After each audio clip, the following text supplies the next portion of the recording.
Everyone is familiar with Bundy, Dahmer, and the Zodiac, but the names that you are about to hear now ended up killing far more people. And almost nobody outside of their own countries actually knows who they were. One slaughtered entire families in their sleep, another ate a woman and became a national celebrity. There is one who actually became a YouTuber after 71 murders.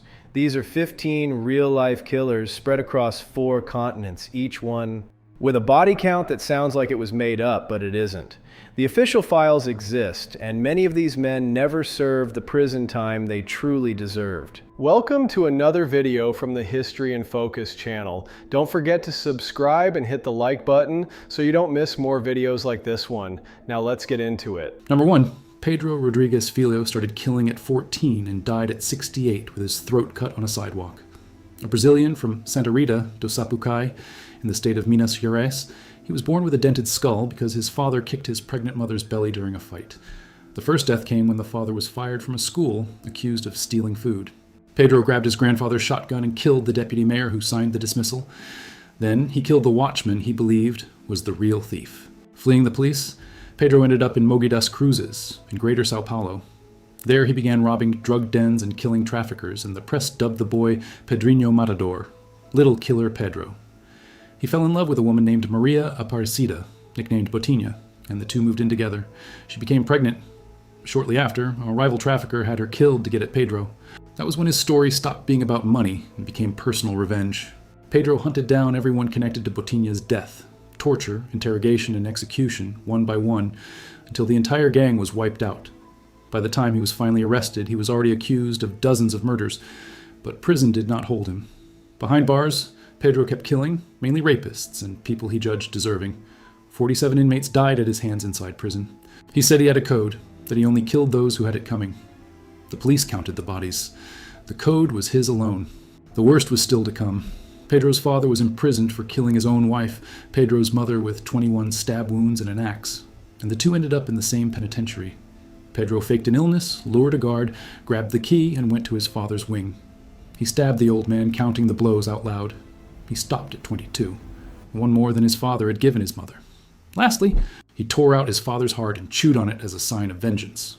He was sentenced to more than 120 years, but Brazilian law capped the sentence at 30. The system did not know what to do with him. Pedro got out of prison in 2007, went back in 2011, and got out again in 2018. That was when the strangest thing of all happened. The most feared man in Brazil's prisons became a YouTuber. The channel was called Pedrinho X Matador. He commented on crimes, spoke out against gangs, told kids not to follow his path. He gained fans, posed for photos on the street, gave interviews, released a book. The killer with 71 convictions had become a celebrity. It seemed like he would die of old age in peace. On March 5th, 2023, on a Sunday morning in Mogi das Cruzes, Pedro was standing on the sidewalk outside his sister's house when a black car pulled up. 3 hooded men got out shooting. Pedro fell. One of them walked up and cut his throat so deep the police described it as near decapitation. The shooters fled, and to this day, nobody has been arrested. The vigilante who said he only killed those who deserved it died exactly the way he used to kill. Fast, cold, without a trial. The bill settled itself. Number 2. Issei Sagwa killed and ate a college classmate in Paris and never spent a single real day in prison. A Japanese man from Kobe, short and frail, he had an obsession with tall Western women since his youth.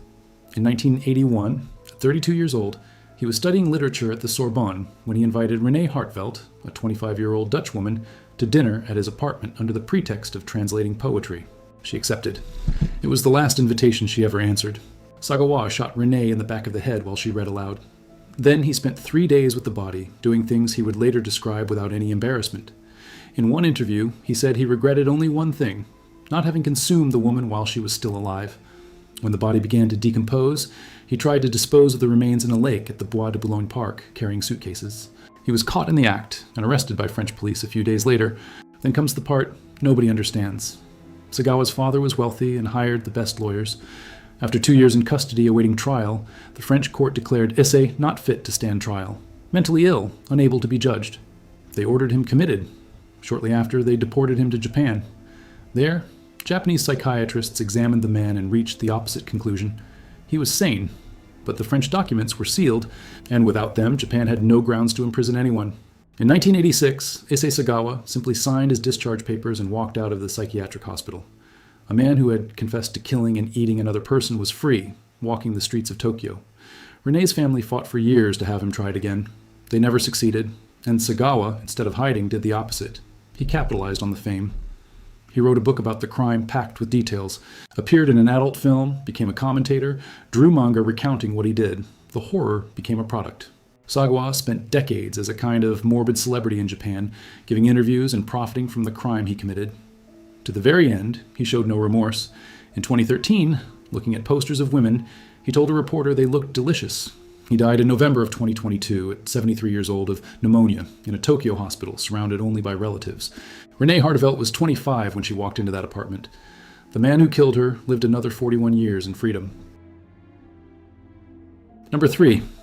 Mikhail Popkov was a uniformed police officer who used his own patrol car to select his victims. A Russian from the city of Angarsk in Siberia, married and father of a daughter, he seemed like the most ordinary man in the world. His colleagues praised his work. His daughter said he was the best father. But between 1992 and 2010, this same man killed dozens of women. The Russian press nicknamed him the Angarsk maniac and the werewolf for the brutality of what he did to the bodies. Popkov's method was simple, and that is why it worked. He went out at night in uniform, found a woman walking home alone from a party or a bar, and offered a ride in the police car. Who would refuse the police? Instead of driving her home, he drove to an isolated spot and killed with knives, axes, baseball bats, screwdrivers, whatever was at hand. Then he mutilated the bodies. Since most victims turned up on a Wednesday, he earned a third nickname, the Wednesday Killer. Popkov hunted a specific type of woman, targets he considered immoral, women who went out at night without a man's company. He said he wanted to clean the streets, that he acted guided by his own convictions. The excuse he gave police was the suspicion that his wife had cheated on him in the 90s, and that all the violence came from there. For 2 decades, nobody connected the dots. The detail that caught him was mundane. Tire marks from a Lada 4x4, a car used by the police themselves at multiple crime scenes. DNA did the rest. Popkov was arrested in 2012, 20 years after the first murders. In 2015, he was convicted of 22 murders and sentenced to life. 3 years later, he confessed to dozens more, and in 2018 received a second life sentence, now for 56 deaths. The number of confirmed victims exceeded 78, and he kept confessing. In 2025, he admitted 2 more, approaching 90. Investigators fear the real total may reach 200. He is the most lethal serial killer in the history of Russia. What is most unsettling about the Popkov case is not just the number, it is that he spent years being the police officer who helped search for the killer that was himself. He hunted his own trail by day and killed by night. He himself described it this way. In one life, he was an ordinary man. In the other, he committed murders. Russia has had no death penalty since 1996, so he will die in prison. The uniformed man who swore to clean the streets had filled those same streets with bodies for 20 straight years. Number 4. Karl Panzram hated all of humanity and never pretended otherwise. Born in 1891 on a farm in Minnesota, the son of Prussian immigrants, he entered the American correctional system early and came out with a hatred he would carry his entire life. At a reform school, he said he was beaten and abused by the staff. His response was to burn the building down. That would be the pattern. Everything the world did to Panzram, Panzram returned multiplied by 10. Panzram spent his life escaping prisons and committing crimes across the United States, Europe, Africa, and Central America. In 1920, he burglarized the home of former President William Howard Taft and used the money to buy a yacht. Then he began luring sailors onto the boat with the promise of drinks, killed each one, and dumped the bodies in the sea. There were roughly 10 just from that method. In Angola, he hired 6 men to row a boat, shot all of them, and threw the bodies to the crocodiles. He hid nothing. The number Panzram confessed to was 21 murders, but only 5 could be confirmed, and the real total is suspected to exceed 100. He also confessed to more than 1,000 rapes of men and boys. What makes the case unique is not the crimes themselves. It is the document he left behind. In prison, Panzram befriended a single guard, Henry Lesser, the only person he ever respected. Lesser gave him paper and pencil, and Panzram wrote his own autobiography, page by page, without cutting a single horror. The text begins with a line that became famous. In my lifetime, I have murdered 21 human beings, and I have not the least bit of remorse for any of it. Panzram said he believed in no man, no God, and no devil, and that he hated the entire human race, himself included. In 1929, at the Leavenworth Penitentiary in Kansas, he beat a laundry worker to death. He was sentenced to hang. When anti-death penalty groups tried to save him, Panzram wrote personally asking them to stop. He wanted to die. Panzram was hanged on September 5th, 1930, at 39 years old. When the guards tried to place the hood over his head, he spat in the executioner's face. Asked if he had any last words, he told the man to hurry up, saying he could kill a dozen while the executioner was stalling. He was buried with nothing but his prisoner number on the headstone. Unlike almost every serial killer, Panzram never made excuses or blamed illness. He said he had learned to live that way because the world taught him. Number 5. Andrei Chikatilo killed for 12 years in a Soviet Union that swore serial killers were a capitalist problem. Born in 1936 in a village in Ukraine, he grew up in the middle of the Great Famine that killed millions. His mother told him an older brother had been kidnapped and eaten by starving neighbors, a story never verified that scarred the boy's mind. Chikatilo became a teacher, married, had children. On the outside, the most unremarkable man imaginable. Chikatilo was forced to leave teaching after complaints from parents about his behavior with children. In 1978, he committed his first murder. After a pause of a few years, the crimes exploded through the 80s. He approached victims at train stations and bus terminals, young people without money whom nobody would miss quickly. He took each one to a wooded area with the promise of help. What happened there was savage, and he repeated it more than 50 times. The police realized early on that a single killer was at work, because the bodies bore the same type of mutilation. The problem was political. Soviet ideology held that serial killers did not exist in socialism, and that stalled everything. They could not even properly warn the public. Worse, to close the case quickly, the police arrested innocent people. A man named Alexander Kravchenko was executed for a crime that was Chikatilo's. Meanwhile, the real killer remained free, killing. Chikatilo was actually detained in 1984. They brought him in, searched him, and in a bag found a knife, rope, and petroleum jelly. Even so, he escaped because of a discrepancy between his blood type and the material found on the victims, a detail the science of the time misinterpreted. He walked out and went back to killing. Only in November of 1990 did an alert officer notice him leaving a station with a suspicious appearance. This time, he did not escape. Once arrested, he confessed everything, leading police to the bodies one by one. The trial, in 1992, was the first major media spectacle of post-Soviet Russia. Chikatilo was locked inside an iron cage in the corner of the courtroom to be protected from the families crazed with rage. Inside the cage, he sang, screamed, dropped his pants, pretended to be insane.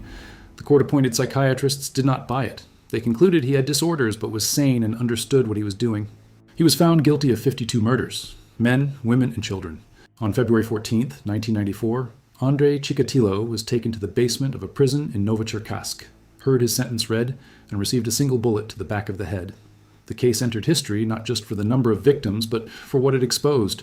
A system so obsessed with denying that evil existed within it that it let a monster hunt for more than a decade, and even killed an innocent man in his place.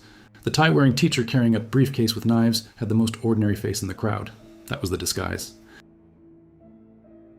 Number 6. Anatoly Onoprienko did not kill individuals. He wiped out entire households at once. A Ukrainian born in 1959, he lost his mother at 4 years old and ended up in an orphanage, an experience he would later use to justify the unjustifiable. The press called him the Terminator and the Beast of Ukraine. Between 1989 and 1996, he confessed to 52 murders. What terrified people was not just the number, it was the method. He did not pick a single victim. He erased entire families so nobody would be left alive to describe his face. Onoprienko's routine was always similar. He chose an isolated house, usually near a road or railway, and made some noise to get the attention of the residents. When the man of the house came out to check, he took the first bullet. Then came the wife, then the children. Nobody escaped. Afterward, he set fire to the house to destroy the evidence. He took objects of little value, but the scale of the killing went far beyond any robbery. It was extermination, not a holdup. In 1989, in a single case, Onoprienko and an accomplice killed a family of 10 people, 8 of them children. That same year, he shot 5 people sleeping inside a car and burned everything. The Ukrainian countryside went into panic. Entire families were turning up dead in their own homes, and the deaths seemed motiveless. Residents began arming themselves and forming patrols. The authorities mobilized thousands of police and soldiers in one of the largest manhunts the country had ever seen. The manhunt had a dark side. The police arrested an innocent man, Yuri Mazola, 26 years old, and tortured him for 3 days with beatings, burns, and electric shocks to force a confession he did not have. Mazola died without confessing anything, because he was in fact innocent. Onoprienko was only caught in April of 1996, when they found him with an arsenal and 122 objects taken from the victims. He had kept everything. Once arrested, he confessed that he killed obeying voices he heard inside his head. Onoprienko was convicted in 1999 and sentenced to death. But Ukraine was abolishing the death penalty to join the Council of Europe, and the sentence was commuted to life in prison, to the outrage of many. He described his own crime with a phrase that says it all. For him, killing people was like tearing a comforter. Men, women, the elderly, children, all the same. No hatred, just indifference.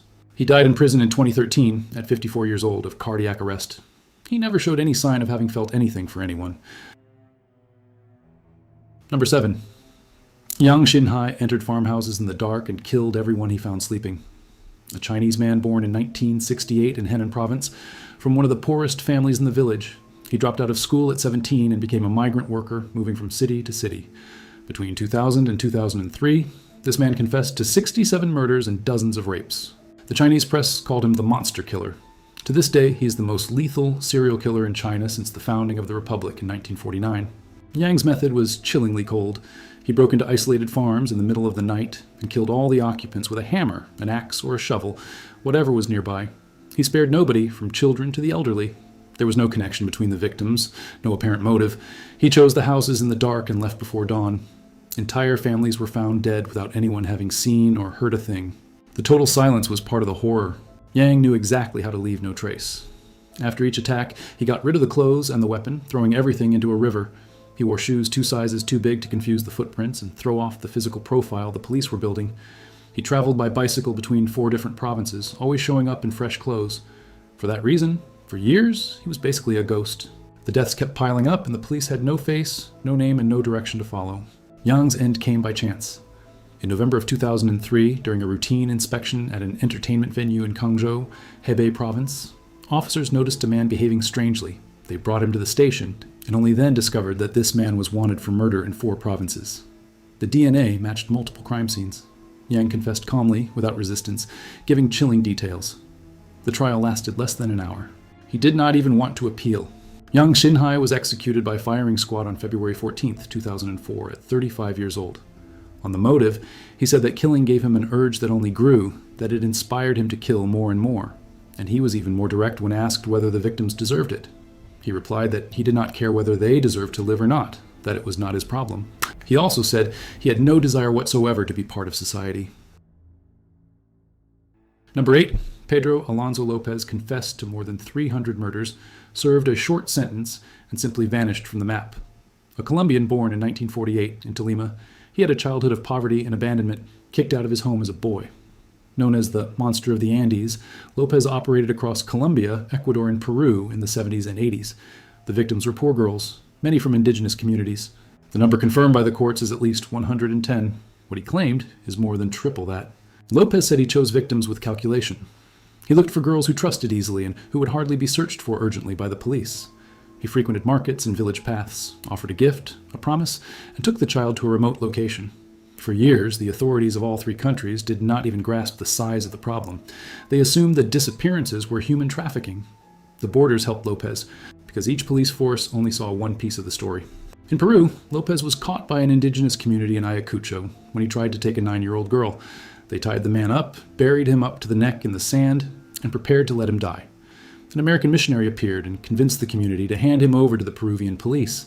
The police, instead of prosecuting, simply deported López.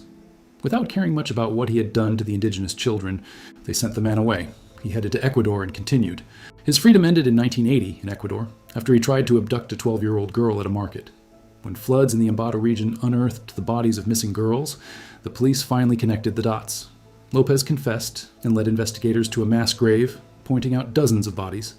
He was convicted, but the maximum sentence in Ecuador at the time was only 16 years. The public outrage was enormous, and it did not matter. The law was the law, period. López was released in 1994, 2 years before his sentence was up, for good behavior. Shortly before getting out, he called himself the man of the century. Deported to Colombia, he was detained, declared insane, and committed to a psychiatric hospital. In 1998, he was declared sane and released on bail of about $50, with the obligation to report to the court. He vanished almost instantly. He visited his mother asking for money, and, upon hearing she was poor, sold her mattress and chair on the street before leaving. The last time Pedro Alonso López was seen with certainty was in September of 1999, renewing his ID in Bogotá using another man's documents to get past checkpoints. Since then, nothing. In 2002, a murder with the same pattern reopened the fear that he was still active. Some believe he died. Others swear they have seen him. One of the most prolific serial killers in history slipped through a legal loophole and evaporated. His own mother said, years later, that she knew her son was still alive. Number 9. Luis Garavito is, in confirmed numbers, the most prolific serial killer in modern history, and he nearly got out of prison in 2023. A Colombian born in 1957 in Geneva, Quindio, he had a childhood marked by violence and abuse at home. Known as La Bestia, the Beast, Garavito operated across Colombia in the 90s. The victims were poor boys, many sons of street vendors or children living on the streets. He was convicted of 138 murders. The confirmed total is 193. The victim profile was no accident. Garavito targeted boys on the margins of society, precisely those who took a long time to be reported missing and whom the police did not search for with urgency.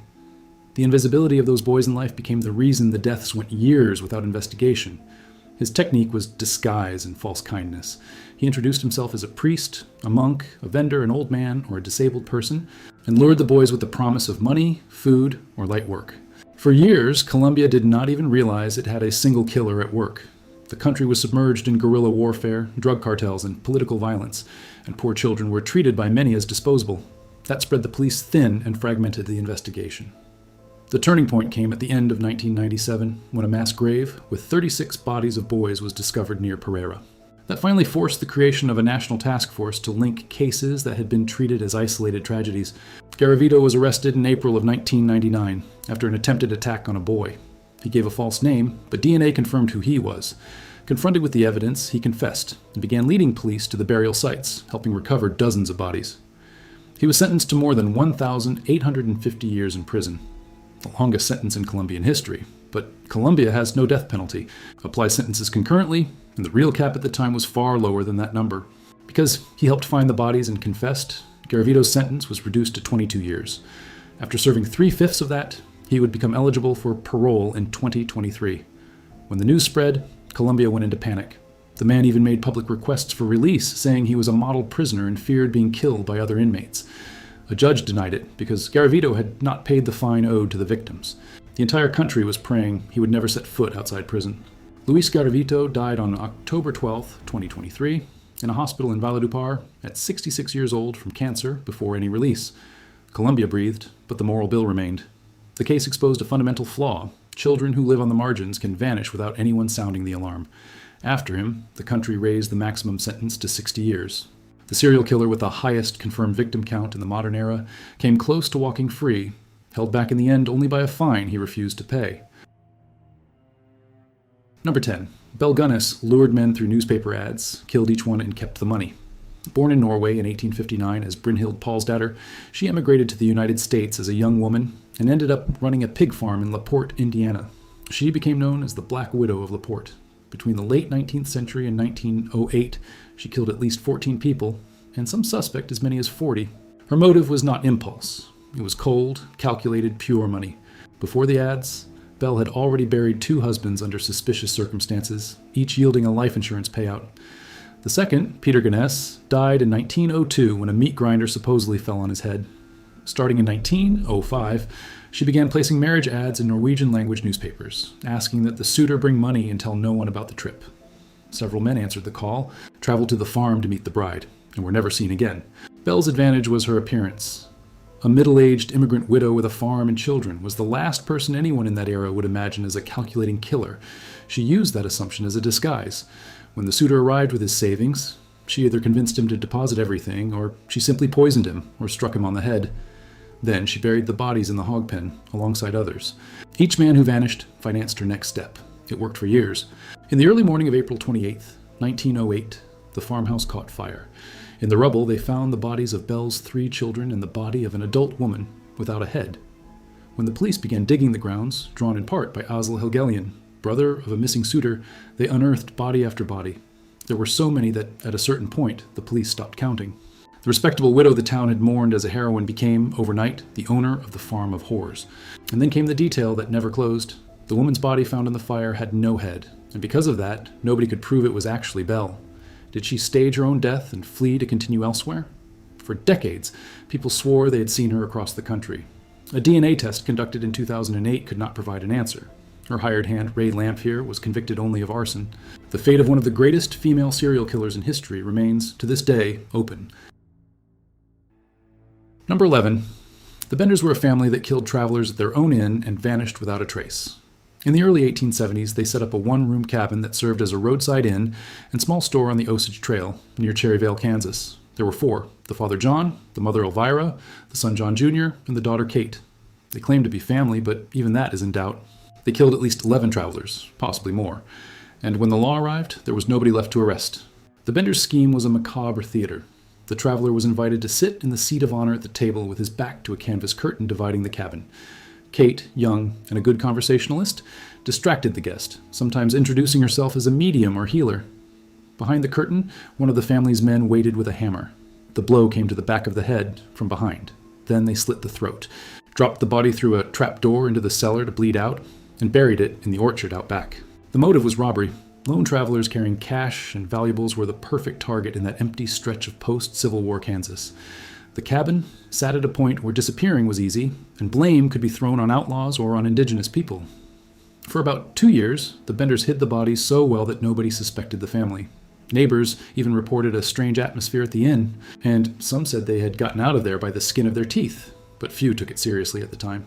The mistake was killing the wrong person.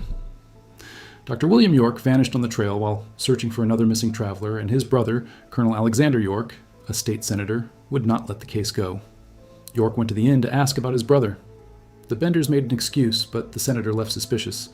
When the locals organized a search of the properties in the area, the family simply abandoned the cabin and fled. Soon after, the bodies in the orchard were unearthed, and the horror came to light. The Benders' wagon was found abandoned about 12 miles away, with the starving horses still hitched. From there, the trail went cold. There was a national manhunt and a $3,000 reward that nobody ever claimed. For decades, people were arrested on suspicion of being the Benders, and nothing was ever proven. Some say they fled to Texas. Others swear they were killed by vigilantes. The truth is that an entire family of Wild West killers vanished and was never found. The case remains without an ending. Number 12. Leonarda Cianciulli killed 3 women and turned the bodies into soap and cookies that she served to her neighbors. An Italian born in 1894, she lived in the town of Correggio in northern Italy, where she had a small shop and was well liked in the neighborhood. Behind the kind woman was an obsession. Of her 17 pregnancies, she lost 3 to miscarriage and 10 in infancy. Only 4 children survived. She lived in terror of losing them, and that pain became the fuel for something monstrous. Leonarda's fear had its roots in superstition. A fortune teller had reportedly predicted that all her children would die, and a palm reader said she had seen, in one hand, prison, and in the other, an asylum. In 1939, she learned that her eldest and favorite son, Giuseppe, was going to enlist in the Italian army for World War II. Convinced she needed a human sacrifice to protect the boy from death at the front, Leonarda began to plan. The idea was to trade the lives of strangers for the safety of her own son. The victims were handpicked, women who were alone without close relatives and with savings put away. The first was Faustina Setti, lured with the promise of a husband in another city. The second, Francesca Soavi, with the promise of a job. The third, Virginia Cacioppo, a former soprano who had sung at the La Scala Theater, with the promise of a secretarial position. To each one, Leonarda asked that they write letters to their acquaintances and tell nobody where they were going. The process was always the same. Leonarda offered wine laced with sedative, killed the woman with an axe, and disposed of the body. She dissolved the remains in caustic soda to make soap, and dried the blood to mix into cookie batter that she distributed around the neighborhood. About the former singer, she wrote without shame that the flesh was white and fatty, that it made a creamy soap, and that the pastries came out even better. She kept the money from all 3, totaling tens of thousands of lire, and even sold their clothes. Leonarda was caught when Virginia Cacioppo's sister-in-law, suspicious of the disappearance, told the police she had seen Virginia entering Leonarda's house.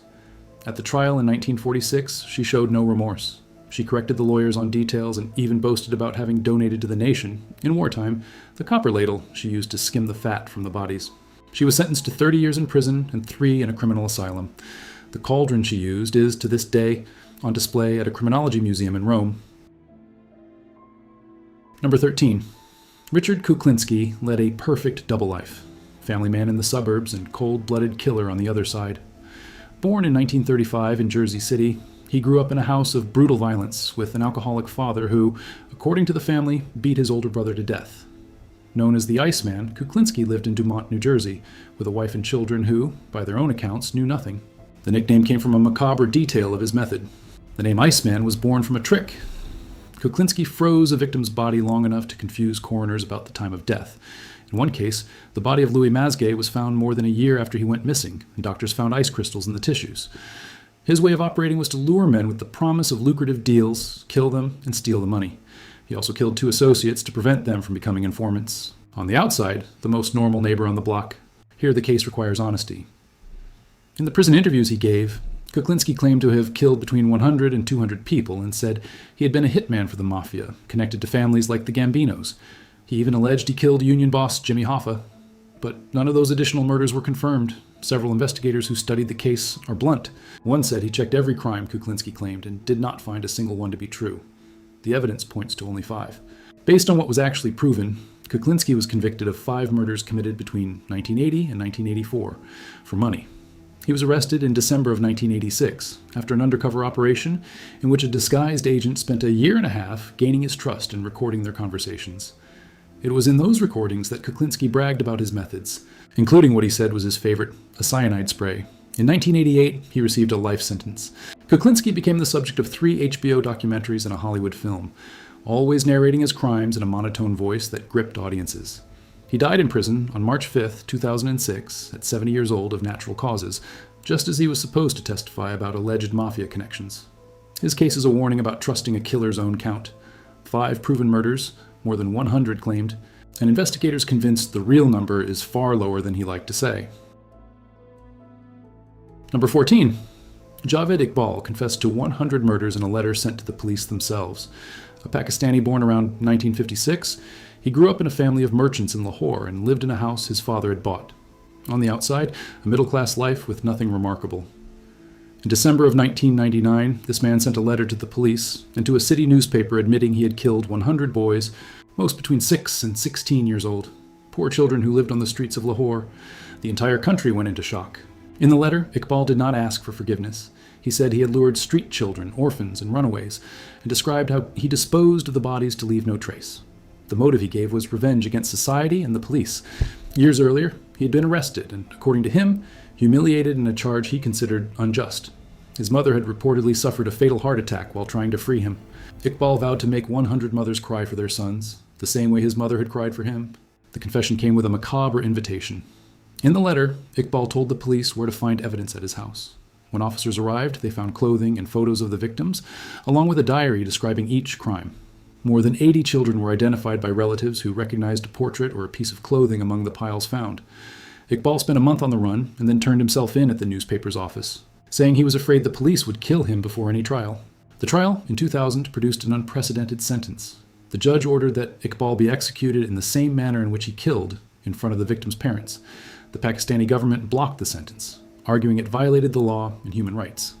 In court, Iqbal backtracked and tried to retract his confession, saying he had made it all up to draw attention to the plight of street children. But the evidence in his house, the diary and the handwriting on the notes, told a different story.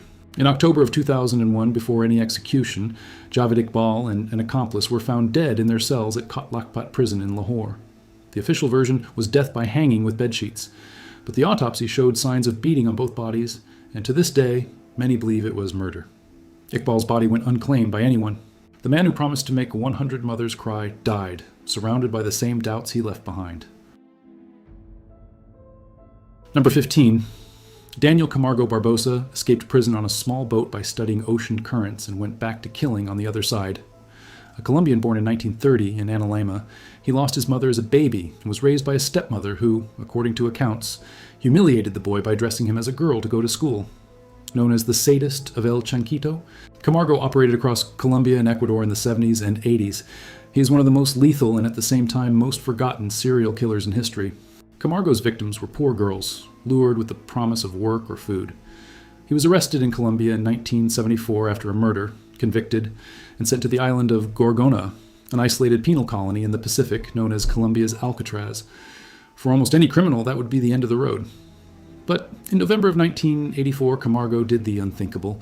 He studied the ocean currents, built a makeshift boat, and escaped the island by sea, something nobody thought was possible. The authorities assumed Camargo had died in the escape. The press even reported that he had been devoured by sharks, but he reached the mainland alive and headed to Ecuador. Now free and unknown to local police, more dangerous than ever.